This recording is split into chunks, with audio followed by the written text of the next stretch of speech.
Look at the way they checking me out. They was blind to the fact, but they seeing it now. They told me hold your horses, dog, you too far from the crown. But from the view of the crowd, I'm going way too fast to ever slow down. That's what they keep on telling me. But why would I do that when I got everything they need? Why I'm everything they wanna be? All you haters can just get your shit and leave, cause no one cares about your music. Just sit back and watch me do it. No one cares about what you doing. Just sit back and watch me do it. Check me. Now, in order to provide you all with a full detailed experience of wig making for me, like I said, I don't like to make my wigs on the sewing machine. I do know how, I just don't prefer it, and I'll go into a video as to why. But this one in particular goes into the styling process and preparing my wigs for wear. So I'm not applying it. I think I have other application videos. I'm probably going to make more application videos, but this one is actually me styling it. If that is something you are interested in watching because you watched the other videos in this series, don't forget to like, comment, and subscribe to my channel, as well as hit that notification bell. That way you are notified as to when it is that I upload another video. And if this video has helped you, you already know the rest. Don't forget to give me a thumbs up because it helped you. Subscribe because, you know, like, it was definitely educational. As well as share this video with someone you know, because 9 times out of 10 you know somebody that's trying to save money by making their own units. Or you can just shop with me at my website, brandedbylola.com, and shop there so I can make your wigs for you. Yeah, don't forget to do all of that. And without me rambling on and on, let's jump straight into this video, and I will see you all in my next. Now that the wig has been completed, we are going to go straight into plucking. So the color has been added to this unit. All right, it is jet black. Now, I'm adding warm water to the hair to soften it up. And then at an angle, I'm taking my Revlon tweezers, all right? The Revlon tweezers.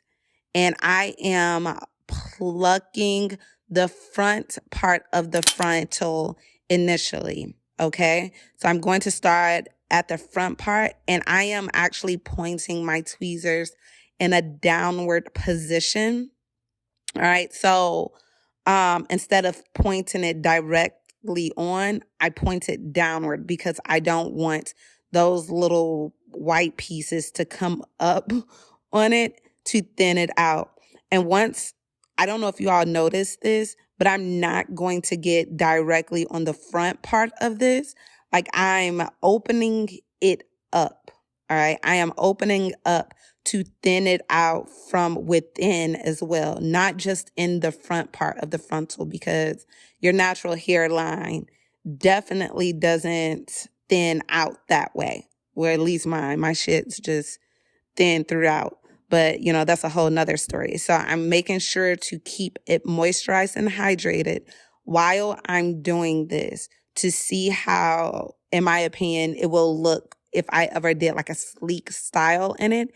And also, if you don't want that wiggy look, you don't want your part to be too close together and you don't want it to be too far apart. So on the front, all right, so I basically just show y'all how it looked. On the front end, like I said, I move the hairs out the way and I get in between that lace as well. Like, it might look like my knots look brassy. That's just because it's wet and it's on the mannequin head and all that other jazz, but it isn't. All right, so you open it up, like I said, pluck in between until one side is just as thin as the other. If you are a beginner to wearing wigs, do not thin your lace out too much.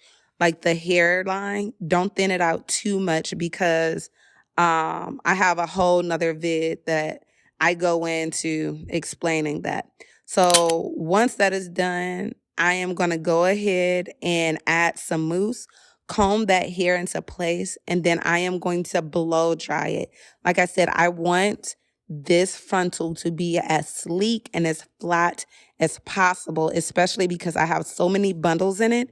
When you have a lot of bundles, it gives you that glamour look, and that's what this wig is for. So I'm going to go ahead and tie it down with my Lotta body scarf like so, and I'm going to have, I'm going to blow dry it a little bit.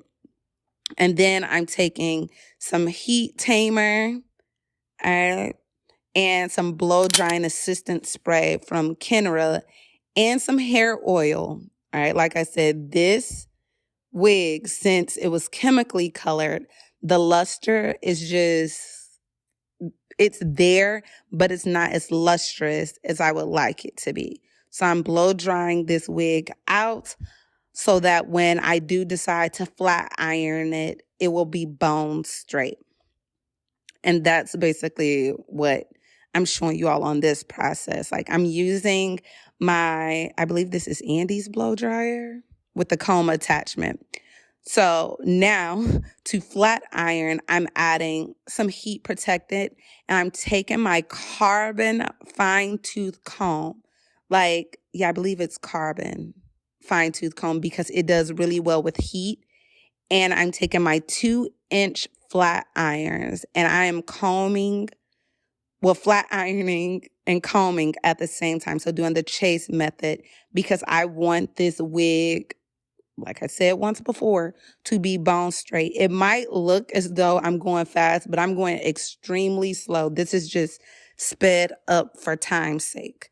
I'm going extremely slow down the shaft of the length of this hair. All right. But I'm also protecting the hair with the heat protectant throughout. And once that is done, I'm going to undo it, and voila. There is the hairline on this baby. The only thing that's left to do is sleek it out in the front as well. Okay. So I'm going to make sure that I take my hot comb, like my electric one, and I ended up getting a new one because, as you all see, this one is just bent and jacked. Like, she's tapped out. All right. And then somebody ended up stealing her.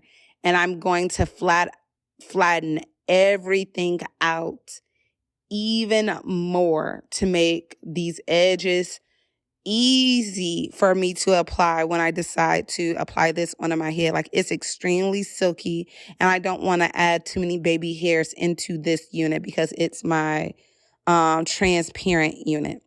All right. So now that all of that is done and complete, it's time to focus on the inside portion of this hair. But before we get into that, I need to change positions. So I am taking my glue. I'm taking my 1-inch and 2-inch elastic bands, and I'm doubling I'm doubling the length of my my thread. All right. So I double looped it, and I started stitching on the band. Now, for each band, this is like the difficult part. It's like difficult for me to explain. I'm going to take the 1-inch one? No, the 2-inch band first. Or is it 1.5? Okay, it's 1.5-inch band. And I'm going to apply that up above where the ear would start on my lace. So above, as you all see, it's about 2.5 inches from where the hair starts on the lace, but also 1 inch in front of that cap. So you all will see a better look of it eventually.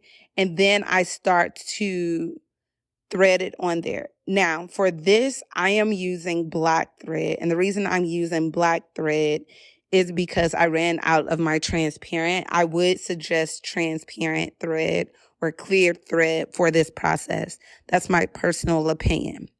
All right. So I'm going ahead and threading that all the way until there's no more of that band left. And then I'm going to back thread as well. And the reason I do that is because I want it to be secure, like because sometimes the bands lift up. There are times in which I've stitched this with my actual sewing machine, but I find that doing it like that sometimes can hurt the lace. All right. Or at least in my case, it does. So I prefer to do it by hand. So like I said, it's 1 inch in front of where the back part or the top part of that dome cap starts, and then 2.5 inches above where the hair starts on it. And then you're going to do the same measurements for the other side. All right. I'm doing the exact same thing on the other side of this. I'm making sure to thread the ends first, and then 2.5 inches up, and another 1 inch in front of that dome cap, as you all see, like so. And I make sure to double loop everything to lock it into place. And I'm double looping everything. And once I'm done, I don't know if I showed you all this, I go ahead and add glue to the ends of it to make sure that it doesn't fray. I know stylists that also burn their bands in order to keep it from fraying. You can do that as well. I just feel like for me, with the burning, I didn't want, because this lace is already thin enough, I didn't want those little hard pieces to touch this particular lace. So I just end up using the glue. Like I said, burning the band ends won't hurt you at all. Like, it won't. I'm just a little rougher with my stuff. So what I'm going to do next is go in with my 1 inch band. And with this one, because it is a lot more tighter, I made sure that my measurements are adjusted. And I like using 2 bands for this particular frontal. It is my 13x6 frontal. All right. With it being 13x6, there's a lot more space. Like, the wigs look way more realistic. Like I said, I sell transparent lace, which in my opinion is flawless. All right. You can get HD lace, or what is it known as in the industry? Like that, it's like industry lace. You can get that. But with me, like, using these wigs nonstop and for years, I personally just love the transparent. So with that being said, I just upgraded the lengths, and I also offer longer lengths on my site. If you don't want to purchase from me, that's fine. There's other places you can get it from too. But with this one, I'm taking this band and I'm adding it 1/4 of an inch above where I put the other bands, because this one will be right at the base of my nape, and the other one, it will be at the base of my nape, but it will also help me keep my braids and everything in place. This one will help me if I were to add combs in, because I place the combs underneath this particular band, if y'all catch my drift. So it's the same technique. Like, I go ahead and sew forward, and then I also back stitch or back sew to make sure that this lace is in place the whole time. I mean, not the lace, the band is in place the whole time.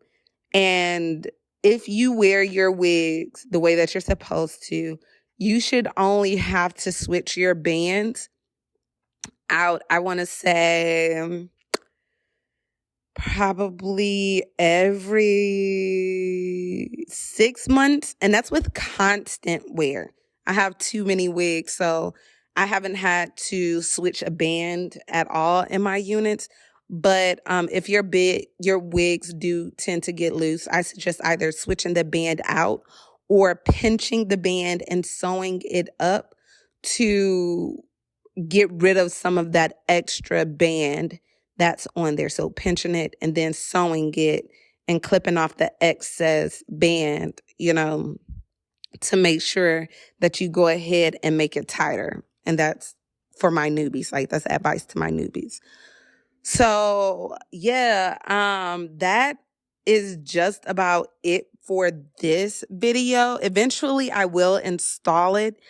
With everything that's going on in the world right now, I don't want to waste like my dramatic wig on staying in a house. Like, this wig is definitely, going out kicking it. And so I don't want to waste it in the house.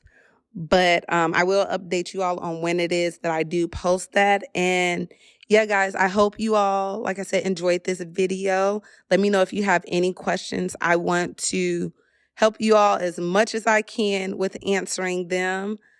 And yeah, until next time, I will see you all in my next video.